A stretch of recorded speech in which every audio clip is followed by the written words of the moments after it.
আর আমাদের ভিউ হচ্ছে যে এটা রমজানের আগেই শেষ হয়ে যাওয়া দরকার। ওই জুন পর্যন্ত অপেক্ষা করলে তখন বর্ষা, ঝড়, ঝাপটা, বিভিন্ন ধরনের প্রাকৃতিক দুর্যোগ আসবে, তখন আবার ইলেকশনটা অনিশ্চিত হয়ে যাওয়ার আশঙ্কা দেখা দিবে। আমরা এই জন্য চাচ্ছি ওই আশঙ্কার আগেই, রমজানের আগে যাতে এটা হয়ে যায়, আমরা সেটা আমাদের মত। আমরা বলেছি যে আমেরিকার 2 জন ডেপুটি অ্যাসিস্ট্যান্ট ফরেন সেক্রেটারি আজকে আমাদের দেশ ভিজিট করছেন।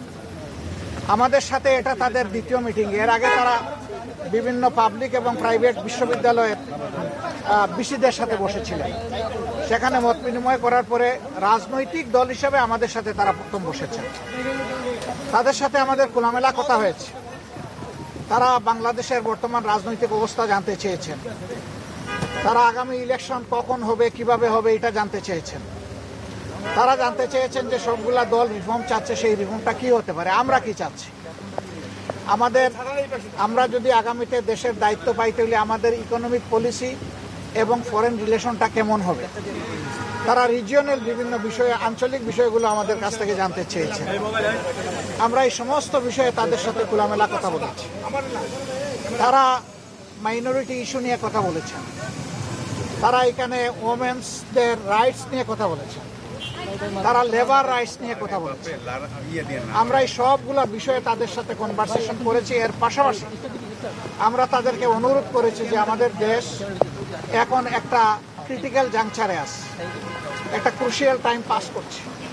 এই সময় আমেরিকার পক্ষ থেকে 37% যে ট্যারিফ ইম্পোজ করা হয়েছে, এটা যেন তারা পুনর্বিবেচনা করে।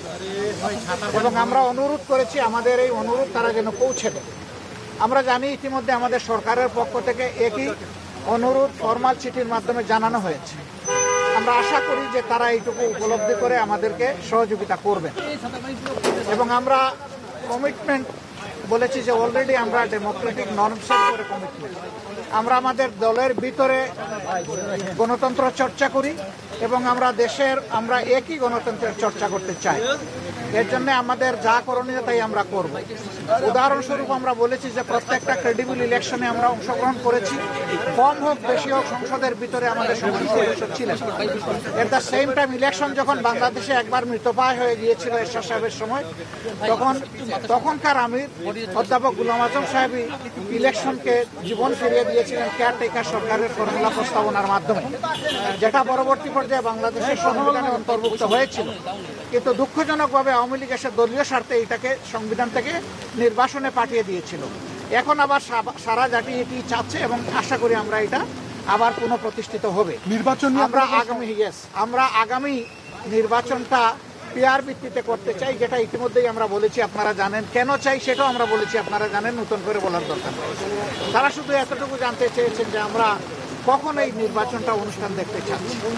আমরা বলছি যে সরকারের প্রধান উপদেষ্টা বলেছেন যে তিনি এই বছরের ডিসেম্বর অথবা আগামী বছরের জুনের মধ্যে ইলেকশন দেবেন। আমরা তার কমিটমেন্টে তিনি ঠিক আছেন এটা দেখতে চাই। আর আমাদের ভিউ হচ্ছে যে এটা রমজানের আগেই শেষ হয়ে যাওয়া দরকার। ওই জুন পর্যন্ত অপেক্ষা করলে তখন বর্ষা, ঝড়, ঝাপটা, বিভিন্ন ধরনের প্রাকৃতিক দুর্যোগ আসবে, তখন আবার ইলেকশনটা অনিশ্চিত হয়ে যাওয়ার আশঙ্কা দেখা দিবে। আমরা এই জন্য চাচ্ছি ওই আশঙ্কার আগেই, রমজানের আগে যাতে এটা হয়ে যায়, আমরা সেটা আমাদের মত। আমরা বলেছি যে জাতি ট্রমাটাইজ, এখনো হাসপাতালের বেডে অনেকে পড়ে আছে, এখনো শহীদের মারা, সন্তানরা, স্ত্রীরা কান্নাকাটি করে। এই অবস্থায় আওয়ামী লীগের বিচার অবশ্যই হতে হবে, তবে আমরা বিচারটা চাই যে ফেয়ার বিচার।